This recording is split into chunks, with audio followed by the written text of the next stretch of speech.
Hey everyone! You know those games that feel like a warm blanket after a rough day? The ones where you can just breathe, relax, and lose yourself in something wholesome? Whether you're looking to unwind after work or need something chill for a lazy Sunday, this list has you covered.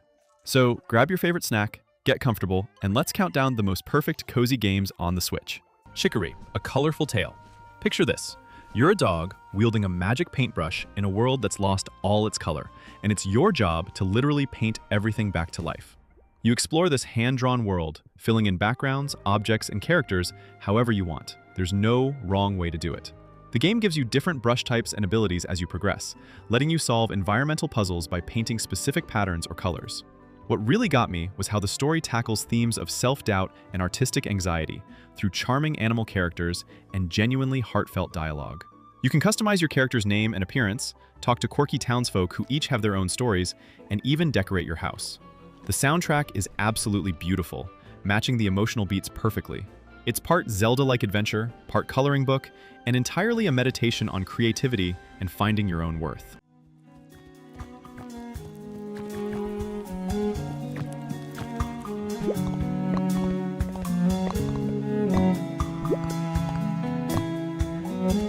Gris. This game is pure visual poetry in motion. You play as a young girl named Gris, navigating through a watercolor world that represents her journey through grief and emotional turmoil. The platforming mechanics start simple, just running and jumping, but gradually you unlock new abilities like transforming into a heavy block to break platforms, or singing to activate structures. Each chapter introduces a new color to the world, and the environment shifts from desolate and fragmented to vibrant and whole as you progress. There's zero combat, zero dialogue, and zero fail states. You literally cannot die. Instead, the game focuses entirely on exploration, light puzzle solving, and absolutely breathtaking visual storytelling. The hand-drawn art style is stunning, with every frame looking like a painting you'd want to hang on your wall. And the piano-driven soundtrack swells at exactly the right moments. It's a short experience at around 3 hours, but those 3 hours are unforgettable.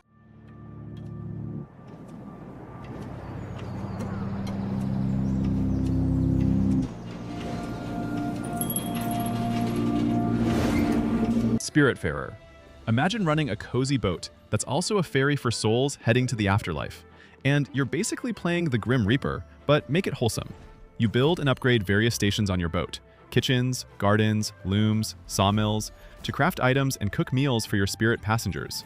Each spirit passenger is someone dealing with their own unfinished business and emotional baggage, and through farming, fishing, cooking, and simply spending time with them, you help them find peace before they move on. The game tackles heavy themes about death and saying goodbye, but does it with such warmth and humor that it never feels depressing. You platform around your boat, jump to nearby islands to gather resources, meet new spirits, and slowly upgrade everything to accommodate more passengers. The hand-drawn animation is gorgeous, the characters are deeply written, and yeah, you will cry when you have to say goodbye to them. It's management sim meets emotional narrative adventure.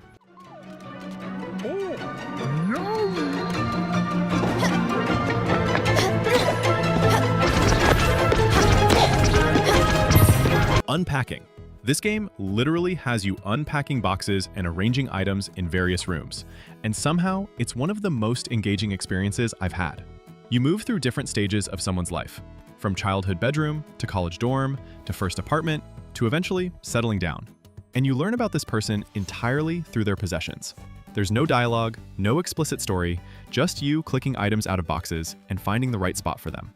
The game has this incredible environmental storytelling, where you notice new hobbies appearing, old items disappearing, relationships forming through whose stuff shows up where.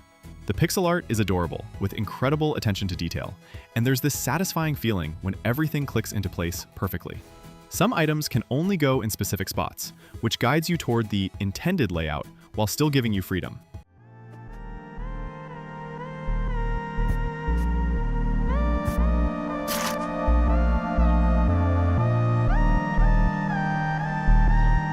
Yoshi's Crafted World. Everything in this game looks like it's made from cardboard, felt, paper cups, and craft supplies. And you can actually flip the perspective to see the behind-the-scenes cardboard construction of each level. You play as Yoshi platforming through these handcrafted dioramas, eating enemies with your tongue, throwing eggs at targets, and collecting flowers and coins. The level design is genius because you can play through normally, then flip the stage and play it backwards to find hidden Poochie Pups, which completely changes how you look at everything. There's no timer pressuring you, the difficulty is totally approachable for all skill levels, and there's local co-op if you want to play with someone. Each world has a different craft theme. One's made of boxes, another from plastic bottles and gift wrap, and the creativity is just delightful. The music is upbeat and happy, Yoshi is adorable as always, and the costume system lets you dress up in silly outfits.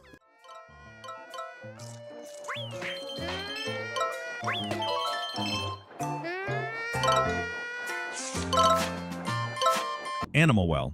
Don't let the retro pixel art fool you. This game is way deeper than it first appears. You're exploring this vast, interconnected underground world filled with strange creatures and mysterious mechanics, and the game never holds your hand or explains anything. You collect items like a bubble wand, a frisbee, and a yo-yo, and figuring out how to use them to solve environmental puzzles is incredibly satisfying. The world loops back on itself in clever ways, where you'll find shortcuts connecting areas you visited hours apart.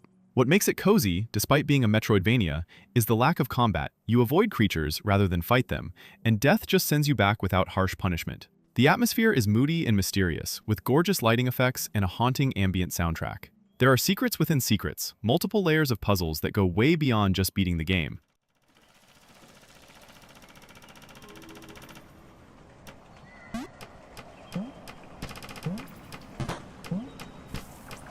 Stardew Valley.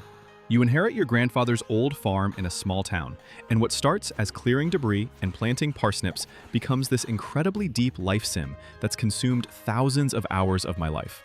You've got farming with seasonal crops, animal care, fishing, mining in procedurally generated caves, foraging, crafting, cooking. There's almost too much to do. The town has over 30 characters you can befriend or romance, each with their own schedules, personalities, and storylines that unlock as you get closer to them. You can focus on whatever you enjoy. Some people optimize their farm for maximum profit. Others ignore farming entirely and just fish or mine. The game has this perfect loop where you're always working towards something, whether it's completing the community center bundles, upgrading your house, or planning next season's crops. There's no pressure or time limits on anything. You can play at your own pace forever.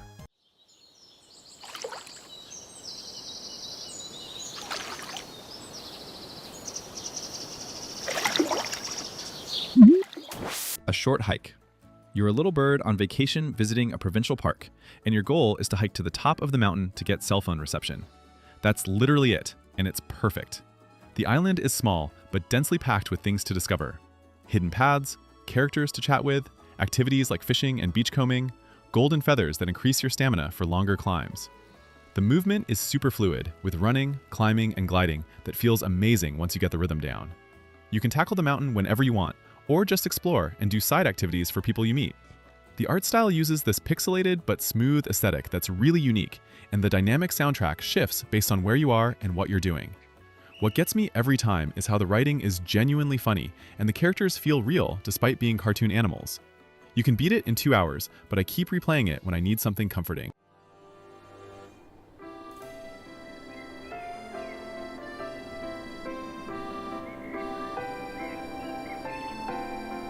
Story of Seasons Grand Bazaar takes the familiar farming sim loop and gives it a fresh rhythm by centering everything around a lively weekly market. You settle into Zephyrtown with a small farm and a simple goal: grow quality crops, raise healthy animals, and help bring the town's struggling bazaar back to life.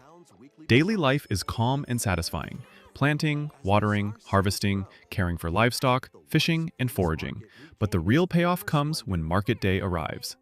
Instead of shipping items automatically, you step behind your own stall, choose what to display, and actively sell your goods, turning preparation into a rewarding, hands-on experience. Building relationships with villagers unlocks events, requests, and even romance, giving the town a genuine sense of community. Extra systems, like helpful sprites and item refinement, add light strategy without overwhelming the cozy pace. It's a relaxed yet engaging cycle. Nurture your farm during the week, then enjoy the buzz of turning your hard work into success at the bazaar.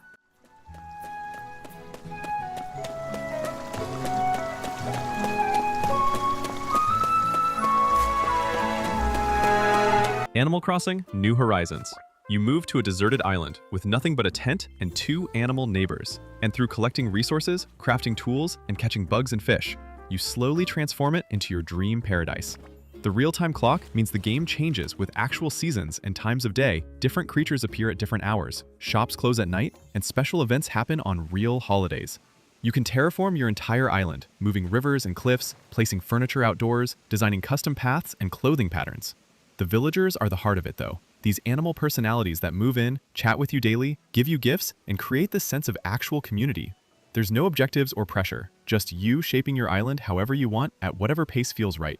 You can visit friends' islands online, trade items, share custom designs, or just vibe together.